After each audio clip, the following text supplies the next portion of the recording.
Today we are going to correct the biggest error in narrowboat history. You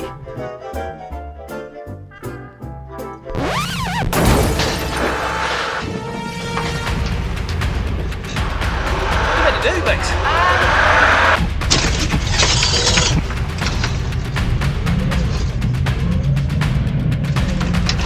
Yeah, we've all seen this image at this point. We've all been there. Have we? By rectifying the situation, no, we are not sacking off yours truly, the Crashmeister General, but we do have a professional coming in today to sort out the mess I started. Roughly a year and a half ago, we had these lovely cratch covers put onto the front of the narrowboat. On the back of the boat, we had a mini cratch cover put on. It's not called a cratch cover on the back, it's called a pram cover, I'm led to believe. So today, Crobot is going posh. Yeah, we're getting a mega upgrade. Hi guys, and welcome to the vlog. It is absolutely freezing on here. We still got to get this fire installed. Careful, don't use too much. Chilly. It's too much energy being used. This is very strict on the heat. So I'm allowed like 1 minute. Have you got something you can wrap around yourself? I think that's the way we've got to go. I've got about 14 layers of clothing on at the minute. Am I strict? You are very strict.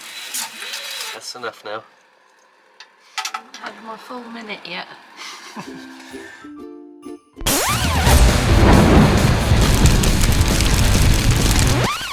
This is getting really silly now, guys. What were we thinking? Where did it say in the rule book of narrowboating that you need to remove your stove just before winter, eh? It's done now, so we've got to crack on. It is absolutely freezing on this narrowboat, but Becca has huge plans to make our stove area ooze awesomeness. And also to make it a lot safer, because this thing was not safe. We've fitted it with hardy backer boarding now. On top of that, we've started putting on the slate tiles. Below that, Becca's been putting on the quarry tiles. And yeah, in typical Crobot fashion, we couldn't quite finish the tiling because we never checked the pack and we came across a really scratched one. So we ordered up a new one. It still has not turned up after 10 days. So surprise, surprise, it's not getting finished off in this episode. But she does still have the sides of the hearth to sort out. And then hopefully, just in time for Christmas, it will look something like this. Do you think we can do it? So while we wait for our canopy expert, our canopy professional to turn up, let's let Bex crack on. Becca is at the controls again. And for a change, that means mess of the adhesion powder. The adhesion powder is there to create adhesion gloop. And then the adhesion gloop is there to hold up our lovely little quarry tiles. Spot on. Same again, we prime the area with water. We harness said area with said adhesion gloop. Put these cute little crevices into it. Prime our lovely little quarry tiles. Add said adhesion gloop. And now on to Bex getting a bloody move on to get my bloody fireplace installed so I can get bloody warm again. It's bloody freezing on this thing. Can you tell? It's making me mad. So the girl has finished the bottom layer of the tiles on the hearth. So while Bex works on the freezing cold floor over here, I will be working on the stove over here. Thankfully, my job involves warmth.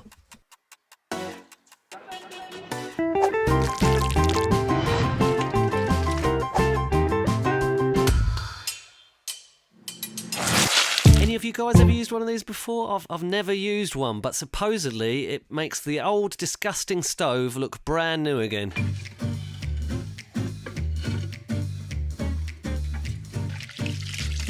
First up, I'm just going to give it a wipe with my nice warm soapy water just to get rid of all the dust, and then onto the application of my stove restorer. And yeah, I actually found the stove restorer myself, okay? I went all by myself on the Amazon website and I typed in stove restorer, and yeah, I clicked buy now. All me.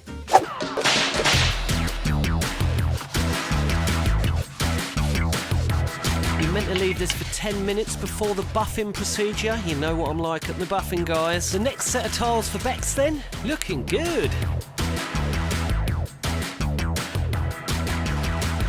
And you're meant to do this with a sponge. I'm using a scouring pad. Well, not the scoury side, the spongy side. This thing's going to look brand new, mark my words. So we'll come back to that in a little bit. Can you guess what time it is? It's upgrade time. So I'm just here with my buddy Steve from Titan Boat Canopies. And he's here today to help us out. What we got, Steve? We've got a pram cover here, which is a semi-trad. And then at the front, we're going to be doing a traditional crutch cover. We're going to be showing the journey of what we do and the processes what we take to get some lovely covers on this beautiful boat. So step one is the laser procedure, isn't it? So today we're going to digitise the boat. So we're going to get that boat and put it in my computer. First of all, we start off with some little stickers here for my plotter. So this gadget here is a 3D scanner or 3D plotter for all you techno geeks out there. And for anyone else, it just draws the boat in 3D, gets it inside my computer so I can work. So what we're going to do is set this up and get a really nice accurate scan. So on this screen here, it's like a 3D dot-to-dot machine. The canopy will start appearing on the screen, and as you see me work around the boat, you'll start seeing it appear on the screen. Each individual spot is measured and displayed on the screen. It's actually a very interesting process. Back in the day, they used to do this with string. Now it's done with professional laser equipment. We've also kindly been invited to their headquarters too, so in the coming weeks, we're going to show you the entire process of how these covers are made. So exciting.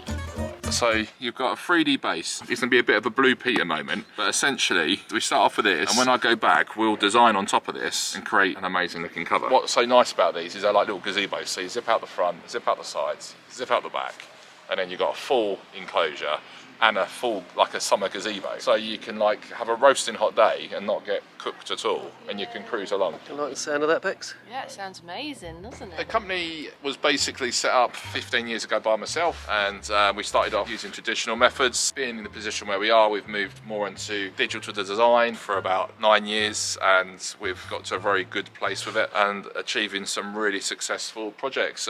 It's taken us to some really nice places around the world, and we just keep plodding along and making beautiful covers for you boaters out there. Steve's going to see to the front of our boat too in just a moment, but until then, let's get buffing. Starting with the stove's tube, and then the body of the beast.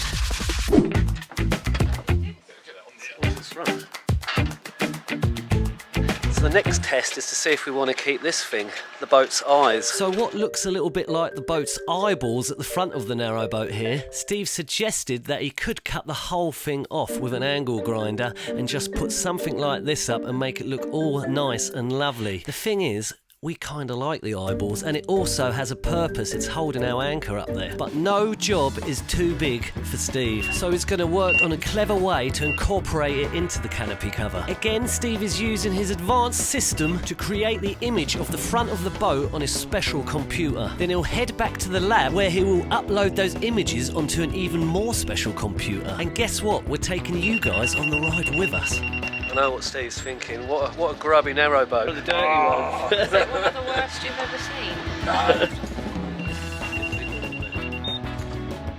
Yep, that's it, job done. Well, first of all, we're going to get back to the workshop, tidy up all of what we've taken today and start moving forwards with designs. And then that's when we get you guys to come up and visit the workshop and go through all of the design work to make sure that we're making the right product for your needs. We're going to choose some colours from this brochure. These are acrylic canvases which have been tried and tested over a very long period of time and work very well for this application. That's basically it, so that's on to the next step. So yeah, it's been really a pleasure coming here today and doing the scanning. Thanks very much, Steve. Cheers. No worries Thanks at all. very much. Something tells me Crobot are going to be very, very posh. Right, let's get back to that blimmin' stove area. Here she is, the final product. This all still needs to be grouted. Check out Becca's lovely little sides on the hearth here. It has been such a pain getting this final tile from the supplier. I don't know if it's because it's a single one and they're trying to, make up some more orders before bringing it in. And we can't go to another shop in case we run the risk that the tile is ever so slightly different. Do you remember the plans Beck's made for the stove here? Well, it's got copper up the top, hasn't it? And there was this disgusting sheet of copper that we found in the Marina car park that Bex thought we would clean up and we could just use. First impressions, very odd, but it's scrubbed up fantastic. Go Bex. Okay, so the next part of the stove restoration is working on the collar that the flue goes through the ceiling, because previously this has been done very badly and has resulted in this. So what I want to do is cut those back a bit further to make it safe, and then install a new collar that I'm gonna try and create myself, because unfortunately the flue on our stove is 4.5 inches, which is a really unusual size. They're normally quite standardised, so finding a collar that actually fits that flue has been nigh on impossible. It does have a little one with it, see? However, this won't work anymore once the ceiling is cut back. So I'm going to use some more of this lovely copper that we've acquired and extend the collar out so it's slightly larger and will basically obscure the hole we're going to cut in the ceiling. So here's the copper, and I've just marked out my circle that I need to cut out. This will sit on the outside of our proper collar, basically, just to allow it to extend out by that much, and then it will all be polished up and lovely and shiny by the time I'm finished with it. So let's go and cut that out.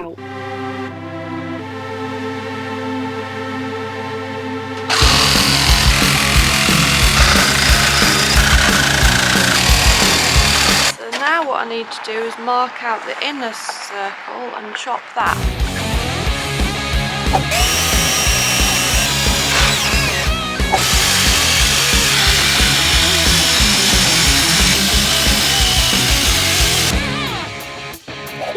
Bex will be using the wire wool to scrape off all the grubby stuff on the copper, and also her special mix of vinegar. I will be doing the same on this little corner piece that we're going to put potentially in the middle of the two copper sides. Next up, I've made a vinegar solution ready for my copper. Haven't I, Bex? No comment. She's ignoring me. I don't know what it is with this old vinegar mix that Bex has constructed, I'm going with, but look how it comes up, guys. Looks amazing, doesn't it? So this is what I've come up with in order to extend our existing collar out further and thus hide the gap in the ceiling that we're going to have to cut out. Cut a piece of copper here, as you saw, and I've just drilled through so that these two pieces can be screwed together. So then this will go up like that, and no one will know a thing. Nothing. Except us and everyone watching this vlog. And what I'm also going to do, just to make it look a bit nautical, is put some nice rivets in here so it almost will look a bit like a porthole on the ceiling, like a submarine or something. I'm pretty pleased with how that's come out, really. Hopefully it will resolve the otherwise quite awkward problem.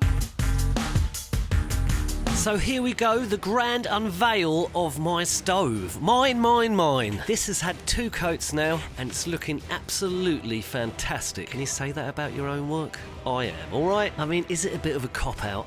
Showing this bad boy off as the grand finale of the episode after everything that we've had. So obviously in the next episode we're going to be hoping to finally locate that final tile. We've also got to get the copper up, and something tells me it's going to be a hard process trying to get the new collar up here. We're going to cut the burnt bits off, but then obviously there's nothing for the old collar to screw into, and we don't want to put too much pressure on the tongue and groovy. It has been a long, cold ride. Let's hope that they're not working on a new sequel to The California Man, and that we're its main characters. You seen the first California Man movie? See ya!